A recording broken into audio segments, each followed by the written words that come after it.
আসসালামু আলাইকুম এভরিওয়ান, আমি সাবানা। গুড মর্নিং এভরিওয়ান, তোমরা সবাই কেমন আছো? আশা করছি ভালো আছো। আমি খুব ভালো আছি। আজকে সকালটা খুব মিষ্টি মিষ্টি লাগছে, রোদ্দুরটা গায়ে লাগছে, খুবই আনন্দ হচ্ছে। শীতকাল মানেই ঘুম থেকে উঠে নিয়ে একটু রোদ্দুরে বসা আর ওখানে বসে বসেই ব্রাশ করা। বলো কেমন ফিলিংসটা হয়? আমার তো খুবই ভালো লাগে। তোমাদের কেমন লাগে আমাকে একটু কমেন্ট করে জানিও। আমি তো ঘুম থেকে উঠে পড়েছি আর এদিকে দেখো আমার হাজবেন্ড ঘুমাচ্ছে। শীতকাল মানেই এখন অনেক রকমের সবজি পাওয়া যায়। সত্যি আমার শীতকালটা এই কারণেই ভালো লাগে যে অনেক রকমের সবজি পাওয়া যায়। কিন্তু আমি সবজি খেতে ভালোবাসি না। আমার মেয়ের জন্য সবজি খুব উপকারী, এই জন্যই আমার একটু ভালো লাগে, কারণ মেয়েকে নতুন নতুন রেসিপি করে খাওয়ানোর চেষ্টা করতে পারি আমি। আমার শাশুড়ি মা গিয়েছে বাপের বাড়ি ঘুরু ঘুরু করতে, তাই জন্যই আজকে রান্না বান্নার দায়িত্ব আমার ঘাড়ে পড়েছে। উনি ঘরে থাকলে আমি একদমই রান্না বান্না করি না, যদিও বা একটু করে থাকি, সেগুলো জাস্ট আমার ভিডিও ক্লিপ নেওয়ার জন্য।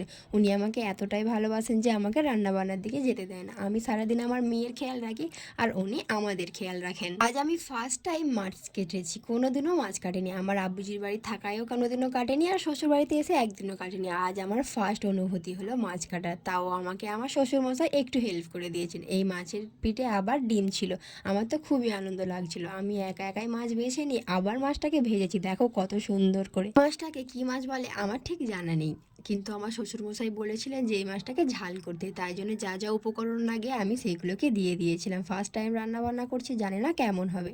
রান্না বান্না করছি ফার্স্ট টাইম বলা ভুল, করেছি মাঝে মাঝে, কিন্তু এই মাছের ঝালটা আজ ফার্স্ট টাইম করছি। জানি না কেমন হবে, কিন্তু আমার রান্না যাই হোক না কেন আমার শ্বশুরমশাই কোনোদিনও বলে না যে ভালো হয়নি, যেমনটা হয় তেমনটাই খেয়ে নেয়। যে মেয়ের আর একটা তরকারি হবে, আমি এই তরকারিটাকে বলে থাকি ডিমের ফাঁকিবাজি, কারণ আলু টালু সব কিছুকে একসঙ্গে কষে নিয়ে আর ডিমটাকে ফাটিয়ে দিলে ফুটে গেলেই তরকারিটা রেডি হয়ে যায়। ওই তরকারিটা খেতে আমার মেয়ে একটু ভালোবাসে, তাই জন্যই মাঝে মাঝে ওই তরকারিটা করে দেওয়া হয়। আর আমি সবসময় চেষ্টা করি আমার মেয়ে যে জিনিসটা খেতে পছন্দ করে বা ভালোবাসে আমি সেটাকেই বানিয়ে দেওয়ার। আমার মতো হয়তো আর সব মারাও সেম কাজ করে।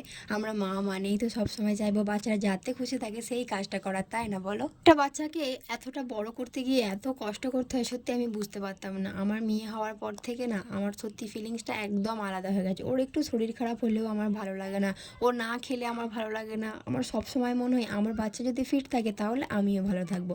আর সেম কাজটা আমার মাও আমার জন্য করতো, তখন একটু বিরক্ত হতাম, কিন্তু এখন বুঝতে পারি যে না, আমার মেয়েকে ভালো রাখার জন্য আমি যেমন করি তেমন আমার মাও হয়তো আমাকে ভালো রাখার জন্য এটাই করছে। চলো অনেক কথা বলে ফেলেছি, আমার গোসল করা কমপ্লিট, এদিকে মেয়ের গোসল করা কমপ্লিট। এবারে মেয়েকে খাওয়ানোর পালা। তরকারিটা দেখো কেমন হয়েছে, আমার তো খুবই ভালো লাগে। আর এই তরকারিটা খেতে আমার মেয়েও খুবই ভালোবাসে। ওর খাওয়া দাওয়া কমপ্লিট করে নিয়েছিলাম, এবারে আমি খাওয়া দাওয়া করতে বসে গিয়েছি। আমি রান্না করেছি বলে বলবো না, সত্যি তরকারিটা খুব সুন্দর হয়েছিল। খাওয়া দাওয়া কমপ্লিট করে আমরা দুজনে লম্বা একটা ঘুম দিয়ে দিলাম। বিকালে মেয়ে উঠে পড়েছে, কিন্তু এখন আর আমি সামলাতে পারবো না। এখন ছোটো বোন এসে গিয়েছে, ওকে ম্যাগি খাওয়াবে। ও ম্যাগি খাওয়াচ্ছে আর আমি একটু চারিদিকটা ঘুরে ঘুরে দেখছিলাম। আমার শাশুড়ি মা বাগানটাকে সবজি বাগান করে ফেলেছে, আমাদের লাউ গাছ লাগিয়েছে, কত সুন্দর হয়েছে। আমার শাশুড়ি মার হাতে সব গাছ হয়। এদিকে দেখো একটা লাউ লুকিয়ে আছে, কত সুন্দর লাগছে তাই না বলো? এতে অনেক কটা ফুল হয়েছে। আর এই শাকটা খেতে আমার শাশুড়ি মাও ভালোবাসেন আর আমার মাও খুবই ভালোবাসেন, তাই আমার শাশুড়ি মা যত্ন করে লাগিয়েছে। সবাই মিলে এই শাকটা খাওয়া হবে। এদিকে দেখো আমাদের ড্রাগন গাছ আর ছোটো ছোটো কত রকমের ফুল গাছ লাগানো হয়েছে, এগুলো সব আমার বোনও লাগিয়েছে। চলো ভিডিওটা ভালো লাগলে আমার চ্যানেলটাকে সাবস্ক্রাইব করে আমার পাশে থেকো। Bye bye.